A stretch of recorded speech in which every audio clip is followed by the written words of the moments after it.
Okay, I think we're gonna get this session started. We have a very interesting session here, actually, on a set of related topics critical to understanding health and aging, namely exercise, mobility, and social contact, and three very interesting and actually quite different papers. So this should be very interesting. The first one will be by Cheryl Simmons. Dr. Simmons is a certified exercise physiologist with the American College of Sports Medicine and teaches kinesiology courses at California State University in Los Angeles, where she teaches classes on exercise, physiology, as well as physiology of exercise and aging, and particularly enjoys training her undergraduate students to be exercise leaders in senior fitness. I don't know how well my colleagues in studying aging would rate on such a thing, but it's wonderful. Dr. Simmons today is going to talk about motivation as it relates to group exercise, and she will also discuss the community that forms around exercise and how to get started with and stick with exercise. A little something for everyone. So, Dr. Simmons.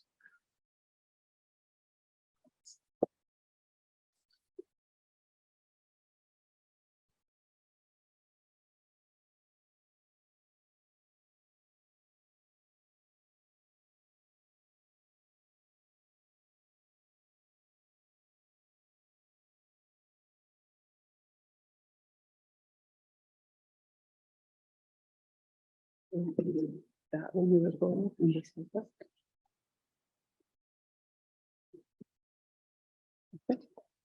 Yay. Yay. Hello. I'd like you just to look at this first slide, these two very happy women. I'm going to guess they just left exercise, okay? Because they're very invigorated. And if you look at the title here, it has multiple meanings. And I'm sure that you would probably guess that as being a kinesiology faculty, that I really am just saying exercise for your whole life, which of course I do believe is very important. But I also really want you to think about exercise for a good life. Okay, so it's not just exercising for your entire life, but do so for all of the good reasons that we're going to be talking about today. So I always like to start with this question. Did you know that 50% of people who start an exercise program drop out within 6 months? So if that's happened to you, you're not alone.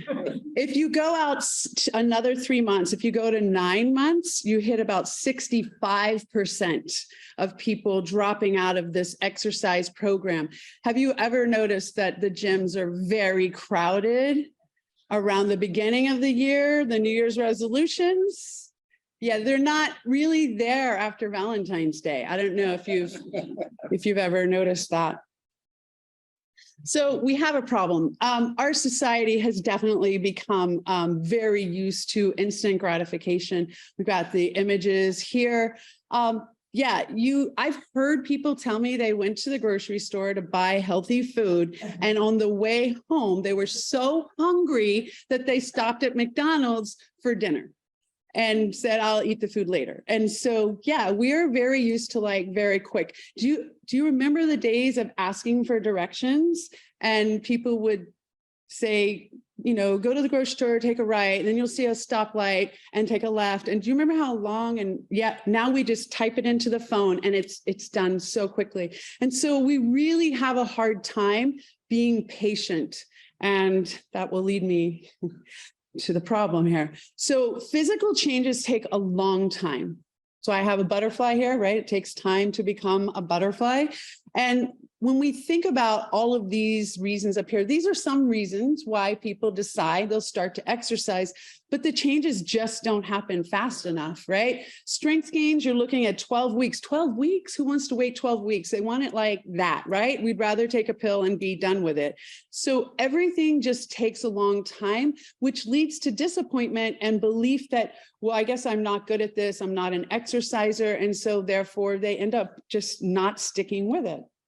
So when looking for pictures that would be entertaining for you, I typed in the keyword fast, and I got this cute little bunny and I couldn't resist it. Yeah, because rabbits are fast, right? Guess what? Psychological benefits of exercise fast, 30 minutes, okay? 30 minutes. We're all talking about how we should be trying to feel better. 30 minutes of movement can improve mood. You don't have to do it like for years, one 30-minute bout of exercise, and you can have a reduction in anxiety and a reduction in depression. This has been researched over and over and over again for years, to the point that sports psychologists are like, yeah, we know. Like, it is so very, very common knowledge in the field, and yet our public doesn't, people don't know. And this should be something that should be driving you to get moving. Okay. So the question, is it always true? Raise your hand if you've ever exercised and not felt better. Has that ever happened to you? Yeah, right. It happens. And so there's a lot of reasons that it can happen. One, perhaps you chose something that you're really not ready for, right? Maybe it's too challenging. You need to build up to it. Maybe it's something that just doesn't fit your personality. Maybe the exercise leader was just not quite right for you, right? Maybe they didn't motivate you. Maybe you got hurt. There's so many reasons why. And so what we want to do is find the things that can make you feel better. So of course, I'm a huge proponent of enjoyment in exercise, okay? And if we enjoy it, we're much more likely to do it again, right? It's hard to do things that we don't enjoy. It's hard to force ourselves to go to class if it's not fun. So find those things that speak to you and that make you feel like, yeah, I enjoy this. This is something that I want to do again. And then we have another point here. Mindfulness. So this is right. It's not new, but it's kind of new. It's becoming really popular. We've all heard about meditation, where we're trying to like tune things out and really get our inner peace. Well, mindfulness is right when we actually acknowledge what is around us and accept it for what it is. And it helps so much with dealing with anxiety and depression. And you can have mindfulness and movement, and it can bring about enjoyment. So what is that going to look like? Well, I think these two ladies here kind of show you, right? They're enjoying, okay? And if you look at the woman swimming in the lake, imagine mindfulness swimming in the lake. What are you going to be thinking about? The weightlessness that you feel when you're in the water, the lovely environment, your muscles moving, your breathing, your heart rate is up a bit. All of these things can bring about this enjoyment that we can experience in exercise. So we want to pick the things that we enjoy. And sometimes that means trying out new things, right? You might think back what you did when you were younger and try to do something related to that, or maybe you find something completely new. And then we set some goals, okay? And we just talked a little bit about goal setting and giving us purpose. I want you to pay attention to that phrase. Set your own goals. No one else can set your goals for you. Okay, the CDC, the American College of Sports Medicine, they all are telling us we should be exercising for 30 minutes most days of the week. Absolutely true. Ultimate goal. That's what all of us should be doing. But what if you're not exercising right now? That's a really big ask. To take a person who doesn't exercise and doesn't enjoy it. And so what happens is we have these prescriptions that come out just like a medical prescription that says, this is what you should do. Here, take it. without talking to the person and finding out, well, where are you right now? How does this sound? If the person will just say, you know, I'll go for a walk in the park with my family on Sundays. Great. That's our starting point. Okay, so really important there. And then with these goals, you can Google this. I'm sure you've all been to some type of goal setting meeting at some point, but these are some of the ones that I find to be really important. The first one is it should be behavioral. How many of you have ever heard someone say, my goal is to lose weight? Have you heard this goal ever? Even if you didn't say it, have you heard it? Yes, we've all heard this goal. If we could just say, I'm going to weigh this, we would all be at the perfect weight. We can't wish ourselves. So we need behaviors, right? I'm going to eat this way, or I'm going to drink this way, or I'm going to exercise doing this. They have to be actual behaviors. They should be specific, right? So we know exactly what we're going to do. We're not just going to say move more. We're going to try to like define what that's going to be. And like it kind of goes along with setting your own, it should be realistic. Is it something that you can actually believe in and accomplish? So we're going to shift gears a little bit. We're going to compare group classes for exercise, in case you're sitting here wondering, in case I perhaps motivated any of you to get started, let's kind of look at the difference between group classes and independent exercise. Before we go there, I want you to look at that top picture. Do you recognize two of those people? Yeah, that was about 10 years ago at a swim meet. It was United States Masters Nationals with Mo. So let's talk about what is social support. It's something you hear, but let's talk about what it actually is. This is really important. It's perceived assistance from others. Have you got a friend or family member who does things for you that you find annoying and not helpful? Yeah, that's not social support. They intend to be helping you, but you have to perceive it as being helpful. Okay. So in order to have social support, it's something that you go, okay, yep, that's what I need. And that's helpful. There's many types of social support. We have financial. Now, that doesn't just mean I wrote you a check. It could mean that I gave you a ride to the workout. Okay. Or it could be that I'm giving you these, nice pair of goggles that I got. I'm going to share my goggles with you, or I'm going to get you some shoes. Things like that would qualify. Informational, this comes from your exercise leader, from your physician. It could come from Google. Be careful what you read, is not all true. But that's our informational sources. Companionship, this is a really big one, right? And sometimes companionship comes from our four-legged friends. It doesn't have to just be a person, right? But that's a form of social support, and emotional support's really big as well. Okay, so someone who actually you can talk about how you're feeling and they can tell you how they're feeling. It's really important, gives us a lot of enjoyment when we relate to people like that. So before I go on, I just want to address something. Older women, okay? They report that they're not being encouraged to exercise by either their physicians or their family members. Older women and older men both think that exercise is more appropriate for men. So if you think about Title IX, and I came along right after Title IX, and I remember telling my dad when I was about 7 years old, I'm glad I'm a girl now and not back then, because now there's sports to play and there's fun things to do. I am hoping culturally there will be a shift, because our older women are living longer and they need to be able to believe that they can get out and exercise and that it's appropriate for them to get out and exercise. And our physicians need to also believe. And it's kind of hard because we know that people drop out at a high rate. And so I think often practitioners, physicians forget, and they just think like, they're not going to do it anyway, so I'm not going to tell them, right? I don't want to overload them. It's too much work. They might get hurt. I'm just not going to tell them about it.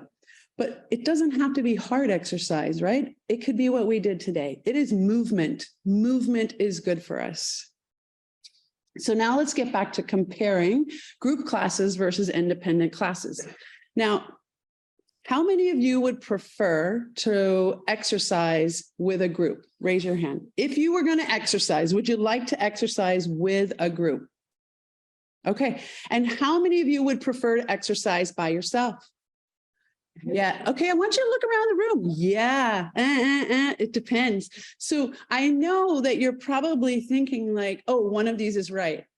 It's not. You pick what you want.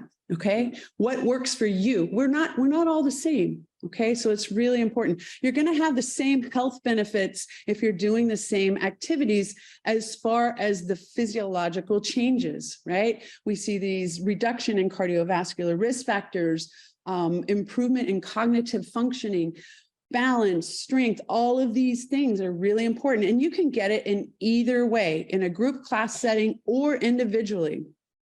Okay, as far as education goes in the exercise setting, you're going to get more education in a group setting, assuming your exercise leader knows how to teach older adults. That's an assumption. Don't be fooled. If they're telling you something that seems maybe not right for you, then go check and ask other people as well. When you do it yourself, then you have to educate yourself. And you may have gotten it from another trainer somewhere else. But yeah, that's kind of starts to fall on you what you're going to be doing. For social support, you actually can get social support from both places.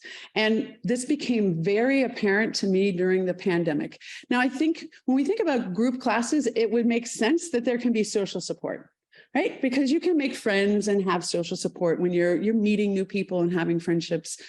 But you can have it also when you work out individually. During the pandemic, I remember specifically saying, I really miss my locker room friends. The people who I didn't actually train with, but we had to go to work at the same time. So we ended up passing by in the locker room. How are you doing? And talking and engaging. Really miss those people. So you get social support when you exercise individually. Even if you're out, let's say you're walking and your neighbor's gardening and you stop and talk, that's social support. Okay, so you can still find it. It's not guaranteed, but you can find it in an individual activity. So I want to address a couple of points before I move on. The group size. Sometimes the group size can get really big. The Rose Bowl Aquatic Center, where I teach senior water fitness because I just actually love doing it. Before the pandemic, there were days in the summer that I would look around and count. It takes a while. There were 80 people in my class. That's a lot of people. And what I would notice is that little pockets would form to chat, right? Water aerobics is one of those activities is very conducive to chatting. And so, yeah, there would be little pockets. And so even if there's a big group, what we know is social support is better when we have small groups, okay? So if you're a member of a big group and you like that, find that little group that really can give you the social support that you're looking for. As far as adherence goes and sticking to it, some research shows that supervised home exercise has better adherence than group exercise. It depends on what you read. Okay, so I think, again, it really kind of depends on what makes you happy. If you're looking for a quality community program, I've got some suggestions for you. First of all, you need to make sure that you have an exercise leader who is qualified to work with older adults, assuming you are an older adult. Okay, yeah, that's what's really important. Because some of our trainers are, 25, and it's hard for them to relate to 60 or even 45. So make sure they've had some education as far as working with older adults and being able to modify activities. And they need to be encouraging. Okay, because that feedback, that encouragement is really good for making us happy when we're exercising. Convenience is key for adherence as well. It should be close by. And that's like relative depending on traffic, right? I'm not going to give you a mile distance because you also have traffic in Chicago, like LA. Think about how long it takes you in the car to get there. That's part of the convenience factor. It should be safe, right? You want to make sure the equipment's high, working well. There's nothing to trip on the floor.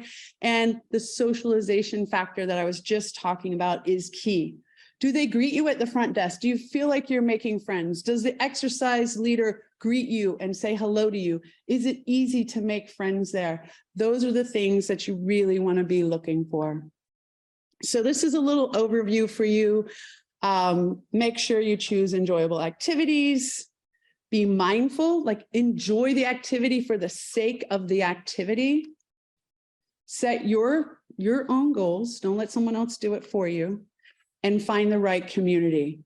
Okay, before I close, I want to go here. So on this slide, these are just some examples from my own personal life, from some life-changing friendships that I've gotten from communities, from the exercise community. That's a picture of Mo on her 100th birthday last year. It's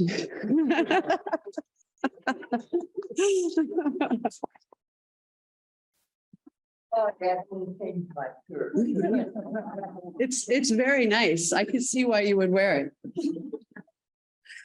And then if you look in the middle, that's the water aerobics class. That's a piece of the water aerobics class that Mo has been friends with. And I want to just talk a brief moment about that class. Mo has told me how much the friendships in that class have meant to her. People who are living alone, in particular, I think benefit from group exercise. If you're in a house full of people and you need some time alone, then maybe that individual exercise is sounding good to you. But for those people who are living on their own, this group exercise setting is big. And I feel like just, you can see they meet for coffee afterwards. Before the pandemic, they were going out for breakfast on the first Monday of every month and formed very close relationships that, yeah, you talk about social support, improved mood and purpose in life to be there for your friends. I mean, it's all there with the bonus of exercise.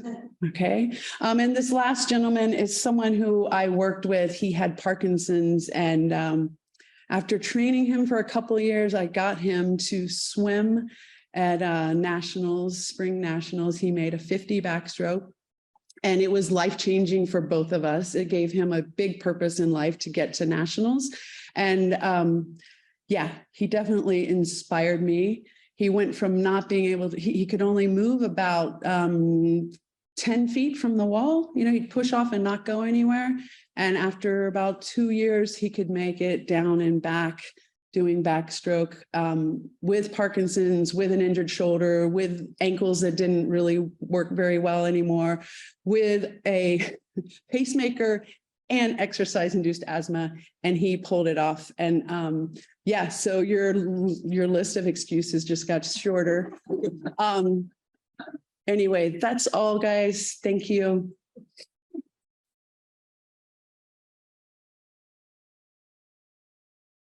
I think we have time for one or two quick questions, if anyone has a question. Linda? So, Cheryl, what you didn't say, and I expected you to, is do any of you ever have the experience that while you're exercising, it's sometimes I feel like I'm trying to open them. And it's just hard. Yeah. And I just say to myself, okay, this is the payoff, or the payment for the next time when it's just going to be entire joy. Yes. You have to, I mean, it's not always fun. Sometimes right. It's just. Yeah. You brought up a really good point. It's not always fun. And that is a reason why people quit as well, that they go and try it and they find it's just too hard. It's not fun when it's hard. And that is one of the reasons that you're more likely to feel better if you're exercising at least 3 times a week, and swimming is non-forgiving. If you are out and away from the water for more than 5 to 7 days, that first day back is a bit ugly, and you do feel like you're swimming through some kind of soup or oatmeal. It's not pleasant. And it is a motivating factor if you're a swimmer. Like if you walk or jog, you may be able to get away with a little extra time, but swimming's very non-forgiving because of the upper body musculature is not getting used. And like if you are just walking, you still at least walk around your house. But if you're swimming, yeah, it's hard. And it is the get back into it so that it's fun again. Once you know that. Yeah. Yes. Okay, I think we probably should, one more. Just a comment, upper body, it just made me think there's some evidence that conductors live longer. They're using. Yeah,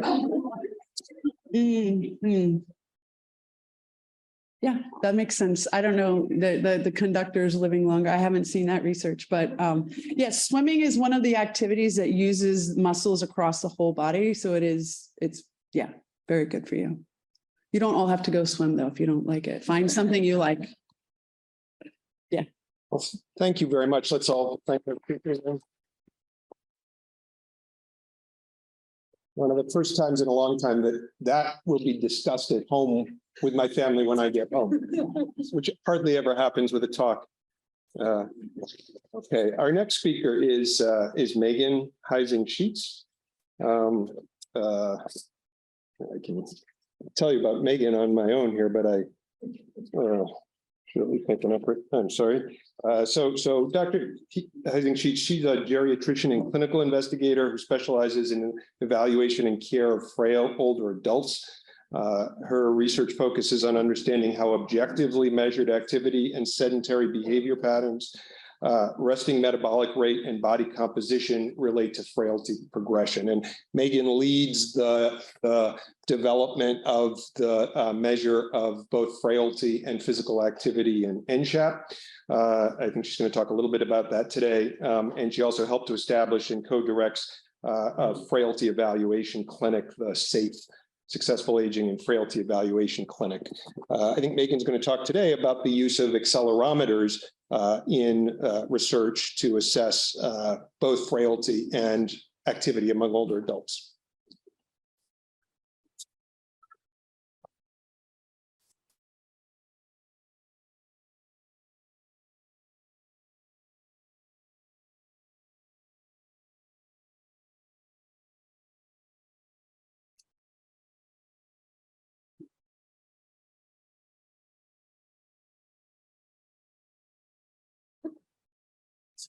I think we need to make the screen bigger. Is that better?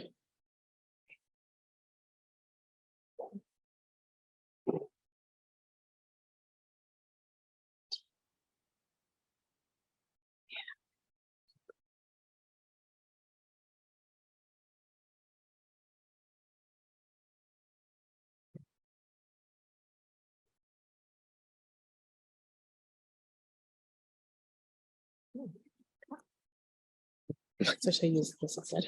This one? Okay, thank you. Hi, everybody. My name's Megan Huisingh. As Phil said, I'm very excited to be here today. I feel like we haven't had this many opportunities over the last couple of years to get together with so many experts from so many different backgrounds and also so many people with different experiences. This is really the recipe for innovation and change. So I'm excited to be here and be a part of this event. I'm going to talk to you today about the syndrome of frailty. I'll talk very generally about what it is, how we measure it, why we measure it, and kind of what's new in frailty measurement and why and how NSHAP is leading the way in that space. So I'm going to actually start with acknowledgements. I'm really just the messenger here. The work that I'm sharing is the result of a lot of collaborative work, including with Phil, and a lot of other people in the audience. So I'm just sharing that. One of the most exciting parts about being a geriatrician, as I'm sure William can attest, and also the most challenging parts is no two older adults are alike. The 65 plus demographic represents the most heterogeneous group of all in health. And so when an 80-year-old shows up in my clinic, I don't know if they're 80-80 or 80-60 or 80-70, like what's their physiology doing? And so it gets really tricky to tailor care planning that reflects their biology and not their age. And so it's really up to us to start figuring that out with them. Aging, as we've heard today, has a lot of biological changes over time, and we see them on a molecular and genetic level. And all of those changes then cause impairments in how our body's physiology is working, how tightly regulated things are, the just general integrity of our system. And short of being able to, stick a needle in somebody's arm and measure their genes and their physiology functioning in a dynamic way, we have to rely on clinical signs of the manifestations of this biological changes in clinical practice. And so what you see in that third box are some of the clinical signs that I use in clinic, as well as other geriatricians, to try to differentiate one's biological age or vulnerability. And what you'll notice is some of those clinical signs, all of these clinical signs, reflect tasks that require a lot of different systems working together to perform ideally. So if you just take gait speed as an example, you have to have really strong muscles, you have to have great bones and joints, you have to have intact nerves communicating to the muscles and sending messages back to the brain. You have to have a good cardiovascular system to be able to make that work and bring oxygen to the blood. So we're really trying to find tasks, clinical signs that reflect lots of physiology processes working together. And we've now since tested in lots of studies how these clinical signs can help us predict risk or vulnerability to different outcomes in aging. So frailty, or the modern version of frailty, is just the syndrome of this constellation of signs and symptoms that we see clinically that we're using to reflect underlying biological vulnerability. I will not go into the weeds on this, but there are a lot of frailty tools out there. They don't all measure the same things, which is one of the challenges that we've had translating frailty science into clinical practice. But most of them measure, have particular metrics that fall into one of three categories. A measure that reflects limited physiologic reserve, a category that reflects reduced endurance, and a category that reflects diminished strength. There are a few others that are included in there, but those are the big bins of most of those tools. And I'm in this slide summarizing at least 2 decades of research that have related these various frailty tools, mostly or initially in epidemiologic studies, but then subsequently in clinical populations, using one of these tools to help us identify biological risk or physiologic risk to certain outcomes. And this data has now gotten to be so prolific and so consistent that we now have incorporated a formal frailty tool into our comprehensive geriatric assessment in our geriatrics practice. And this helps us. It's just one piece of this broader scope of vulnerability that we're assessing. But we've definitely started to formalize this based on the literature that we now have. So let me switch and talk a little bit about frailty assessments in NSHAP, the data set everyone's been talking about today. And I'll spend a little extra time talking about the innovation that we have started in round 4. So NSHAP has consistently collected frailty across the waves. We have 5 different measures that are included in our frailty scale. One of them is the 5 repeated chair stands, which is a task in which you start seated in an armless, sturdy chair and stand up and sit down 5 times as quickly as you can. There is also a 3-meter usual walk. It is done twice, and the fastest of those 2 walks are taken. We also assess exhaustion levels or energy levels using 2 separate questions. We get a self-report of physical activity participation, looking for people who are largely inactive. And then we're also looking for a reduction in physiologic reserve by looking for weight loss, unintentional weight loss. And you will have an opportunity, if you haven't already done this, to try 2 of these measures out across the hall. I encourage you to do that. We were fortunate to have all of this data in NCHAP, and we're able to merge data from NCHAP, which is a nationally representative sample of community dwelling older adults, to another epidemiology sample, also nationally representative, and really plot the most updated data we have in the US for the distribution of performance across those 2 measures.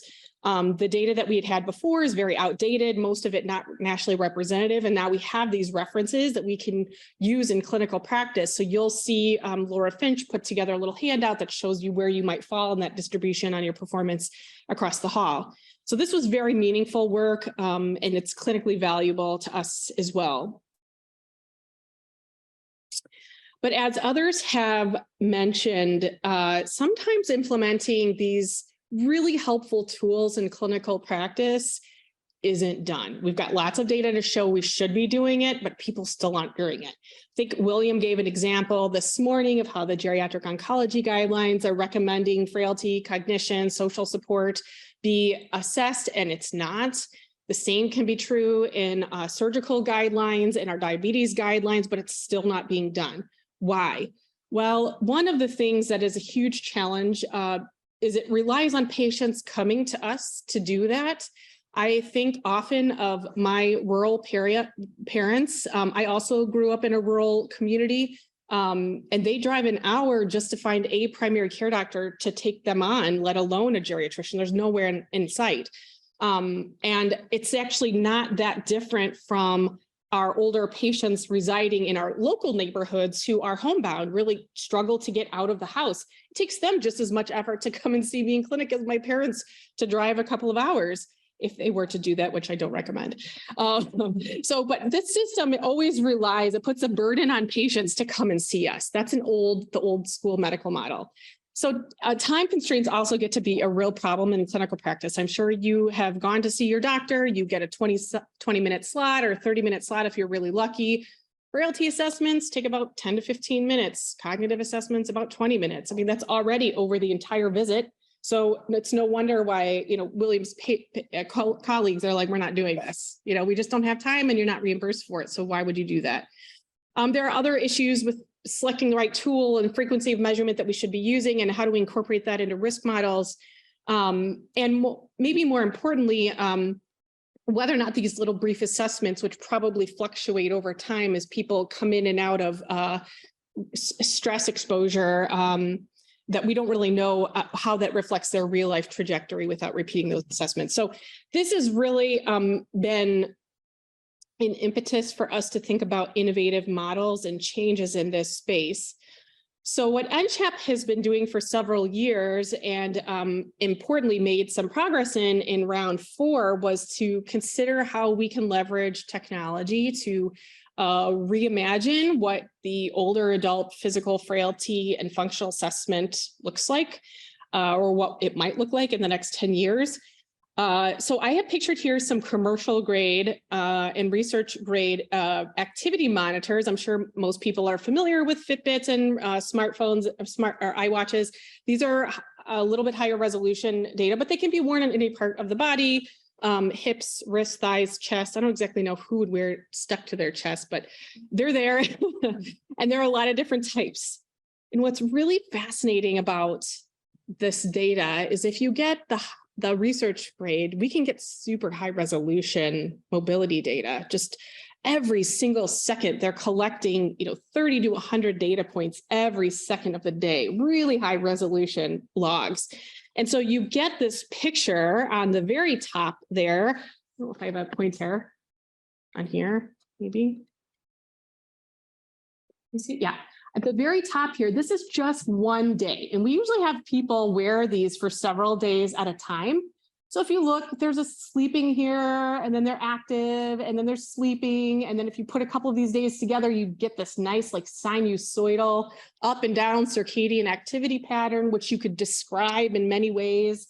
If you take just an hour of data, you're starting to see things like these little active bouts. You know, they're really active here, and then they sit down, and then they're kind of going around their day, moving about, and then they maybe have a really high active period here, and we're seeing it last for a minute, and then they sit down and they're back up there again. So you're getting this moment to moment high level data on how everyone's moving, not just are they participating in vigorous activity, but what am I doing every day, walking in between rooms. And then if you look at even 1 minute, we can get really down to the nitty gritty of like, here's a break that they had to take. And then we have some walking strides here, and then another break and some more walking strides. So really in highly detailed mobility logs. And this has kind of motivated us to think, maybe we could capture some more functional data using these monitors. And I will say COVID definitely stimulated this, as well as Phil and other peer pressure from the investigator team, but we had to think outside the box. What can we do with these monitors? So in round 4, when COVID was happening, we asked our participants to use a monitor strapped to their thigh to do some of our physical function measures that we would normally have administered at home on their own. And what you can see here is the time to up and go test, which is not too dissimilar from the 3-meter walk. They start seated in a chair, they stand up, walk 3 meters, turn around, come back and sit down, and that is all timed. And you can see very nicely on the triaxial output, them standing up from a chair, walking, these are their little strides here, turning around, walking back and sitting down. And we have a precise start and stop time now. And no one was in the home to do that. And then similarly, our 5 repeated chair stands, standing up and sitting down 5 times in a row. Even the untrained eye can see the stand up, sit down, stand up, sit down, stand up, sit down. Very nice. And so this offers an opportunity for us to capture the time that it takes for people to do these, but not actually have somebody in the home collecting that data. So that's really interesting. And also allows us to maybe collect interesting new data, such as the difference in time or the variability of the time that it takes someone to do a chair stand. Is it getting longer? Do they get faster if their knees are gelling? So we might be able to gain some more insights there. I'm not sure if I'm taking more time than I have here. So I wanted to just reflect on quite a few years of my own work in this space, not just in the NCHEP round 4, all summarized on 2 slides. It's kind of sad when your whole life could just be summarized on 2 slides, but that's okay. So, mobility data, we can get a lot of information about activity, obviously, the volume of activity, the intensity of the activity, as well as the volume or the duration of inactive times. And we have studied this repeatedly over the last several years and shown not only are these metrics associated with physical frailty and physical function, but also with biological measures like C-reactive protein, which is an inflammatory marker, and hemoglobin A1C, which is a diabetes marker. It's also measured with disability, and important work with Dr. Hockley sitting over there is that it's also very closely associated with social engagement as well. So it's really helping me think about this mobility data as a surrogate for physiologic vulnerability, perhaps to augment or replace what we're already doing in clinical practice, which is very time consuming. Since that kind of initial work looking at these summary measures of activity and inactivity, we've since started to explore all of the other metrics that you can collect from accelerometry data that are not traditional, like the variance of the sit to stand transitions and the stride amplitude and the timing of activity throughout the day, and how that changes hour to hour and how those patterns are associated with aging as well. And I think what I'm hopeful of is not only that we could leverage this kind of data in the future to help better inform our risk assessment for older adults, but that we're going to learn more about what's happening on the physiologic level before we start to see those clinical signs of frailty and even cognitive impairment. I didn't show it here, but we do have a paper relating all of these metrics to cognitive impairment as well. So I really appreciate your attention. I'm happy to take some questions. Otherwise, we can move to the next speaker.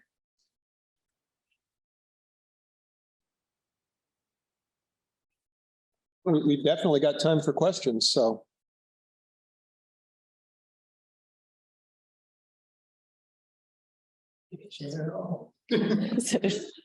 Yeah. So can you tell us a little bit about intervention interventions that might improve physical activity?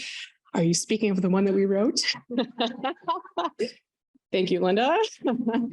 We are actually, much to your presentation, to follow up on the importance of physical activity. Physical activity, strength training is by far the most consistently shown beneficial intervention to reduce frailty in older adults. So it's really challenging for us to get people active, as you have mentioned. And so since the patient population I tend to see in clinical practice are on the verge of becoming homebound or really struggle to get out of their house on their own, we had to think outside the box about how we were going to get those kinds of exercise programs in the home. So the short story is that we customized an Alexa-based program that is done in conjunction with the older adult in the home, and then they select a social dyad, someone to be a motivator and supporter through the process. Self-identified, socially meaningful relationship. In some cases, it's intergenerational. In other cases, it's a peer. In some cases, it could be a spouse. So we use that social motivation to try to improve adherence to physical activity in the home, especially for people who are unable to get to, the gym regularly. Thank you, Linda. Yeah, Colm. I have a general question, partly about the conflict between getting an awful lot of information and getting useful information. So I look in horror at the very detailed technical what's going on. Yes. In the same way that we get 15 minutes in a stock market price, I wonder what happens to the world. That's a good comparison. I asked it beautiful, but is it valuable? So, and one of my daughters told me during the summer that my phone recorded lots of information about my activities. When I looked at it, it gave me a lot of information that was not processed in any meaningful way. I had no idea if it was useful or not useful. So where do you digest this information, and what can you tell people that's particularly useful about it, as distinct from that there's an awful lot of it there? All professional soccer players weigh their accelerometer in the chest. Oh, do they? Oh, thank you. Thanks. That's good to know. I'll have to get a picture of one. Actually, it's an interesting question, and one that I think comes from our medical peers more often than not. It's like, well, great, we can collect all of this great data in the community. What am I supposed to do with it? I'm going to interpret this data. I think the short answer is we don't know yet exactly. I mean, we know that a lot of these measures are correlated, but to be able to translate that into some sort of meaningful information into medical decision-making is yet to be done. So actually a grant that I'm working on right now will do something like that, but to try to create a tool that has some reasonably easy interpretable value that we could then incorporate into clinical decision-making would be the idea. So I don't know that we know the answer to that yet. So I guess it's partly a question. It's a bit like when I go to a physician, really, I get a whole raft of measures. I glance at them and I ask myself, is it important that one of them does that? And I can tell you the confident or not. And there's a temptation to say, I got to get treated for this, whatever it is. So is there a holistic view of this? Is there a, I'm sure you're aiming towards this, but kind of what are we learning about frailty, which is a broad, I love frailty as a concept because it's broad and it doesn't fuss about details. It's a kind of comprehensive measure. So how has this helped to make that concept more useful? Well, I'll tell you, I've never had a patient ask me for confidence intervals, but if you were my patient, I will be prepared with those just in case.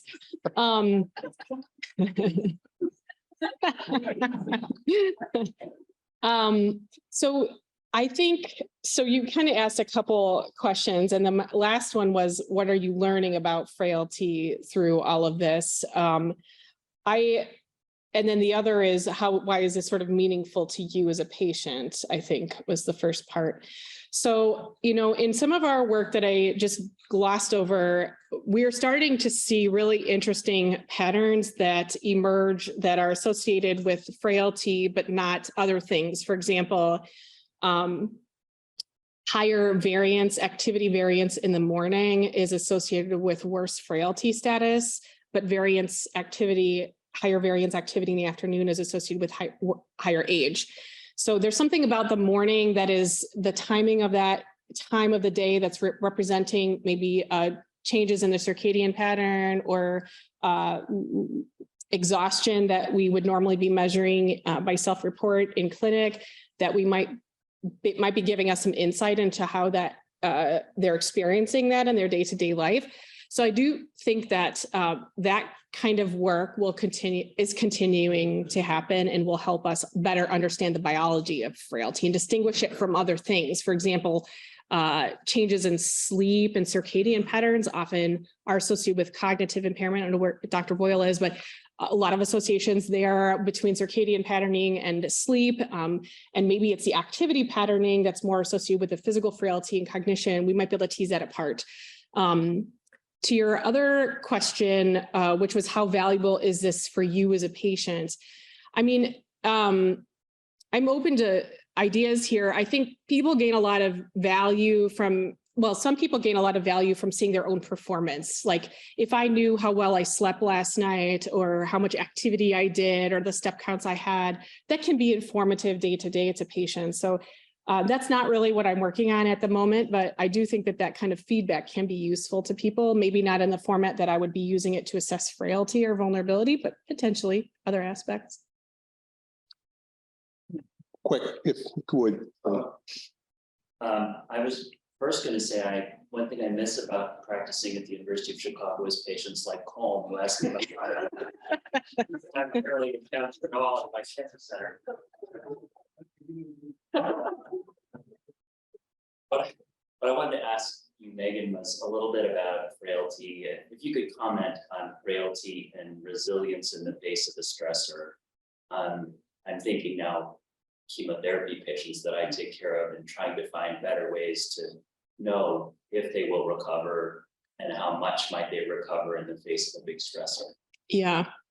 Well, you probably know the cancer literature better than me, but all of the studies in cancer surgery as well as chemotherapy have shown people with higher levels of frailty have worse outcomes and impaired recovery.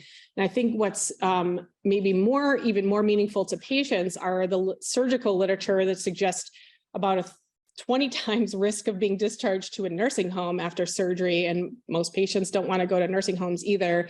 So for me, in clinical practice, especially when I'm facing a patient who maybe has cancer or absolutely has to have treatment, has to have surgery, it's about expectation management and preparing for that long recovery process. And I'm sure you do this as well, but sometimes our patients are totally unaware of their risk of having a recovery path that is expected to take a year rather than a couple of weeks, which is what our system supports. And instead of learning about it in the hospital after surgery with no one in place to take care of them, in the weeks or the months before, we're trying to get them stronger through exercise and building up their social support network so they can tolerate that, delayed recovery a little bit more. In 2 weeks. Right. Okay, I think we need to move on. Let's thank you one more time. Okay, our last speaker is Markus Schafer, who's an associate professor of sociology at Baylor and at the University of Toronto, where he's also faculty affiliated at the Institute for Life Course and Aging. Markus's research has lied primarily in the area of health and aging, looking at social networks in health among adults, and life course implications of childhood adversity. I've followed his work on social networks for quite some time. And in recent years, he's begun to address links between religiosity and health at later life. Today, he's going to talk to us about how older adults' long-term patterns of social connection before the pandemic relate to their pandemic era social contact with family and friends, which sounds terribly interesting. So let's welcome Markus. Excellent. All right.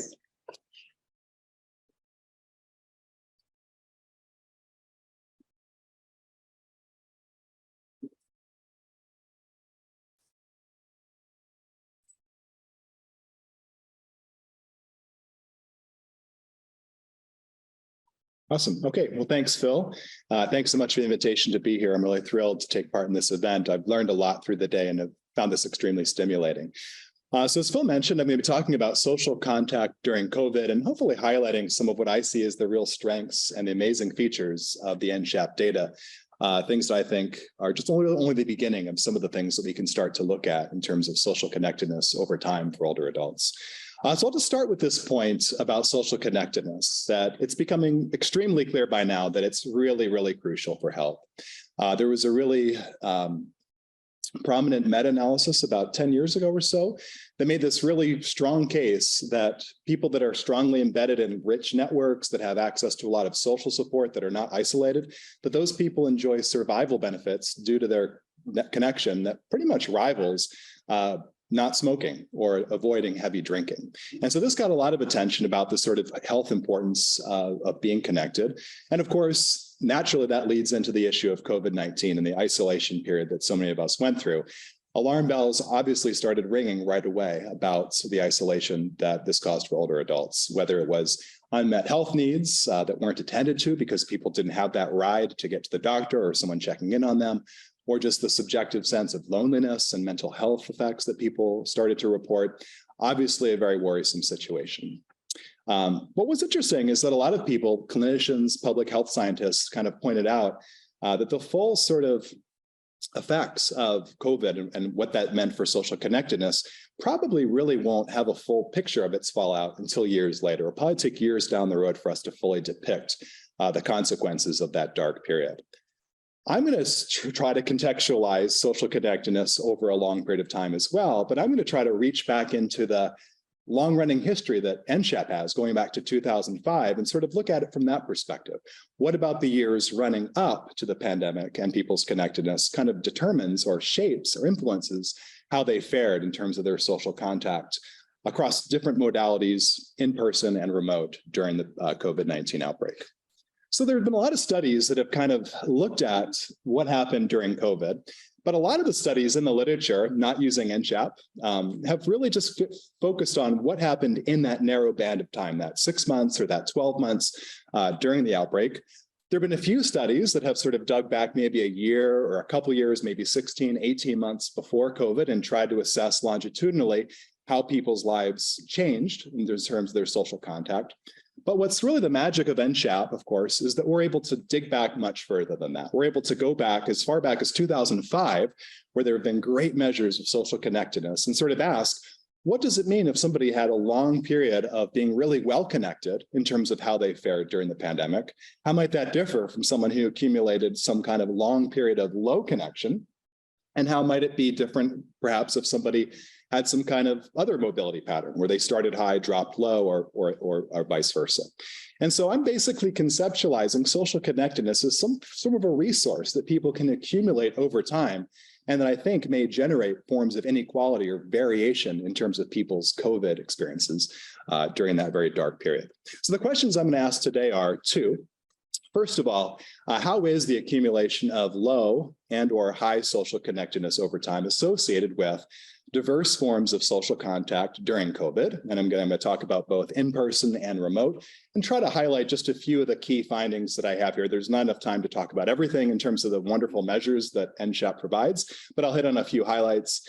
And also look at people's appraisals of contact during COVID era. What are their subjective evaluations of what their social contact was like, and how might long-running habits, inclinations, patterns over this 15-year period before the pandemic play into those appraisals?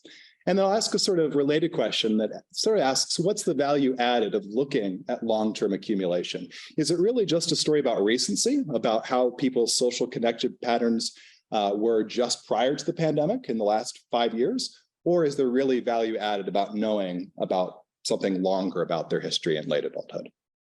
Okay, so the data here that have already been discussed many times here, but I'm of course using the NSHAP data. I'm going to use all 4 available rounds of NSHAP, starting in 2005 at round 1, round 2 that was 5 years later, round 3, 5 years later again, and then the sort of bonus round, the COVID round that unfolded in 2020 and then into 2021. This started, I believe, I can be corrected by the experts here, but I think it was September of 2020 in the pandemic, and then when in the data collection continued through January when the Delta wave was unleashed. And the data that I'm going to work on right here, about 800 cases or so. I'm really just looking at people who went through the entirety of the NCHAP study from 2005 to COVID. Of course, as I'll mention a little bit later, that does raise some interesting points about selectivity bias. Who are these people that did survive through the NCHAP data collection for so long? Okay, well, the key measures that I'll be working on, and these are just awesome measures. I really have to commend the team of investigators that put this together, but a really remarkable way that they measured social contact during COVID, really in multidimensional form. They asked about sort of in-person types of contact that people had during the pandemic. Do they typically see family, friends not living with you in different categories, from basically never during COVID, all the way up to at least daily? They asked about remote forms of contact that people had. That could be phone contact, talking on the phone. Also digital messages, which basically text messaging on the phone or emails. And they also asked these questions about video calls, which became so much more ubiquitous. Everybody started hopping on Zoom. Many people started using FaceTime for the first time. And so they started to measure this as well. And they also had the question about appraisals. I would like to see my family, friends, a lot less, all the way to a lot more. So different categories of how they perceived the satisfaction of their contact. Now, they asked about these questions, both, as I mentioned, among their non-resident family, as well as of friends that don't live with them. They also asked questions about sort of contact during COVID itself, as well as people's reports of how they perceived their contact in these different dimensions, how it changed from before to during COVID. I'm just going to really focus my analyses and my presentation of results today on kind of a handful of these, because there's really too much going on here to dive into detail on every measure, but that's at least a starting point where we are. The other side of this analysis, however, of course, is this long-running period before COVID-19, starting back to 2005. And again, one of the magic things about NCHAP is that there's been consistent measurement of diverse forms of social connection going back across those three pre-COVID waves. So what I'm going to work with is this kind of adapted social connectedness scale. And again, this is to Aaron York Cornwell and Linda Waite, who developed this back from a really great paper a few years ago. Where you kind of look at a series of different forms, dimensions of social connection to kind of give us a holistic portrait. So we've got everything from people's sort of core network size, the people that they can count on, that they can go to when they need to talk about important things, as well as kind of the diversity, the range of different roles in that network. All the way to things like how much they volunteer or attend religious service, kind of formal organizational activities that put them in contact with a diverse range of people. So basically what I'm going to do is take these 7 different items, put them on a common measurement scale through standardization, and average them. And that's going to give us some sort of continuous measure along a pretty good continuum, all the way from the least connected across all these dimensions to people that are really robustly connected across all these different dimensions.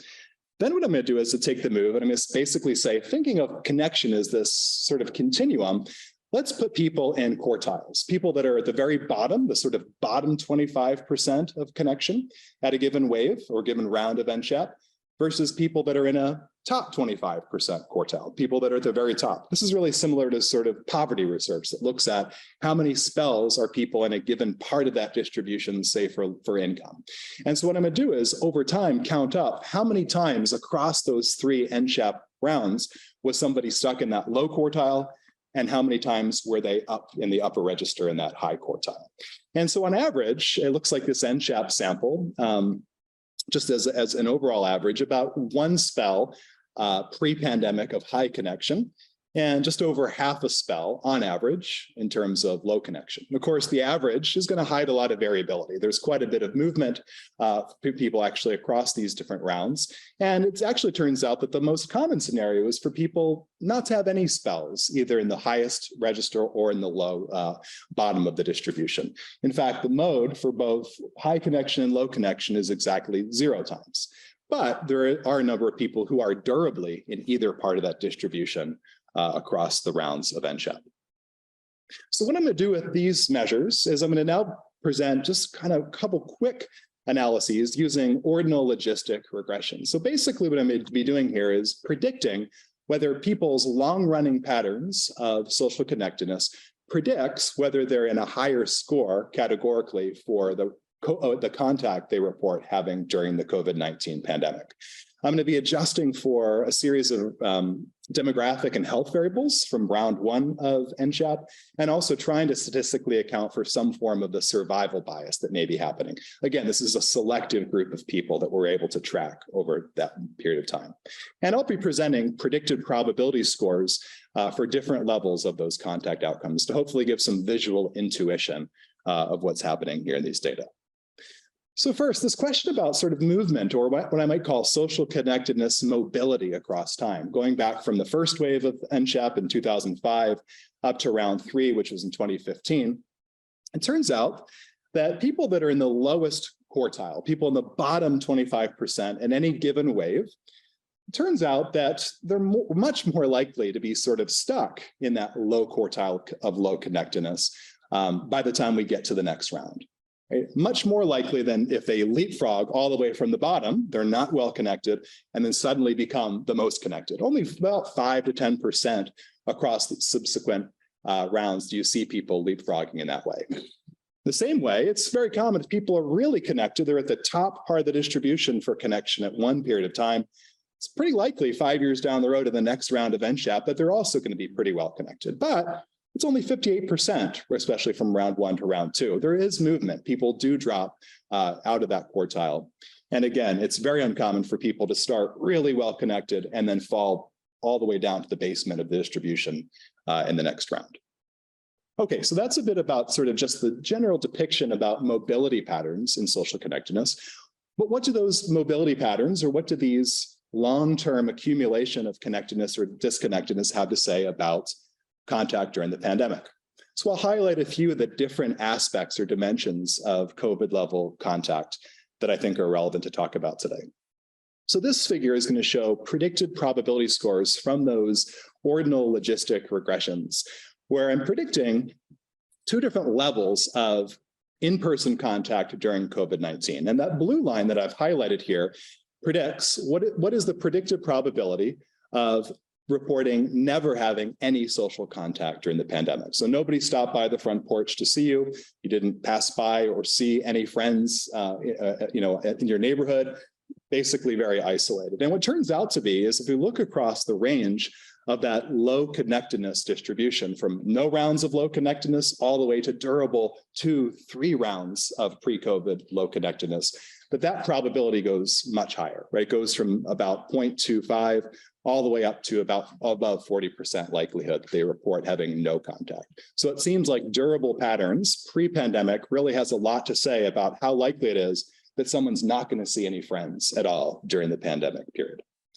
On the other side, the sort of flip side of this, how about people that have accumulated multiple rounds of high connection? They've been durably high connected to others across the pre-COVID years. And it turns out that it's basically the opposite pattern with that blue line, that the likelihood that they don't see anyone, not in the front porch, not out in the neighborhood, not violating physical distance protocols and having friends in the house, that likelihood is going to drop quite precipitously across rounds of high connection.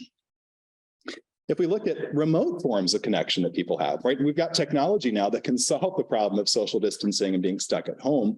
What about phone calls that people have? So the red line, it's quite small, unfortunately, here, but the red line that I'm going to show you highlighted here is what accumulated high connectedness has to say about the likelihood that someone has daily phone contact with family members, say. And so this is saying that if you accumulate more rounds of high connection pre-pandemic, there's an increased likelihood that you have daily phone conversations with your family members, that you take advantage of that opportunity that's available through technology. On the other hand, if we look over here on phone calls, say with friends, for people that are durably low connected, as we go through 0 spells all the way up to 3 spells stuck in low connection, we see that the likelihood that people have very infrequent phone conversations increases. So it's much more likely that people have long-term low connection, don't take advantage of the opportunities the phone provides to get in contact with friends. Digital messaging, it's the case with these blue lines. They show that it's really uncommon, even in 2021, that a lot of older adults, people that were 57 to 85 back in 2005, it's pretty uncommon that people do a lot of text messaging and especially video calls as well. But it is the case that your likelihood of never adopting those types of messaging modalities increases the more you've been isolated or less connected pre-pandemic. So higher number of pre-pandemic spells of low connection means your likelihood of never using digital messaging to friends increases. On the other hand, if you've been durably connected, that probability declines. So it's more likely that you've used text messages to get in contact with friends. Not going to show the video call data, but it's really similar to this. Video calls were even less common at a baseline than text messaging, but the same basic pattern seems to play out. Now, the last dimension of social contact that I'm going to show here from the COVID era is about these appraisals. What do people think about the type of contact that they're actually having during the pandemic? And again, it's a very similar pattern here. I'll focus on this blue line, which predicts what is the probability that people are satisfied, they're content with the amount of contact they're having with their friends during the pandemic.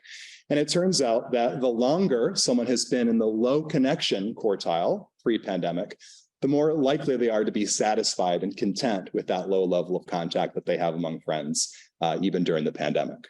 And on the flip side, the more you've been connected, the less likely you are to be content with the current state of affairs during the pandemic, the more dissatisfied you are with being not being able to see people as much as you are. Okay, and finally, one last analysis that I mentioned is this really a story about accumulation, or does it really just matter what happened right prior to the pandemic? Does recency really may perhaps override the effect of accumulation? And this graph here basically breaks people into three different categories. The top cell would be those people who had a low connection or high connection in terms of that connectedness distribution only at round 3, only in the wave directly preceding COVID. The second panel down, the one I'll highlight, is these are people that had a low or a high connection round 3, right before the pandemic, but also at least one previous round. So it could have been 2005, could have been 2010. And then the third panel down is basically people who had low connection, not at round 3, but at any previous round. And what these odds ratio effects are showing is that the effects are most pronounced across all the different outcomes shown in those different shapes, all the different types of social contact outcomes that we're studying.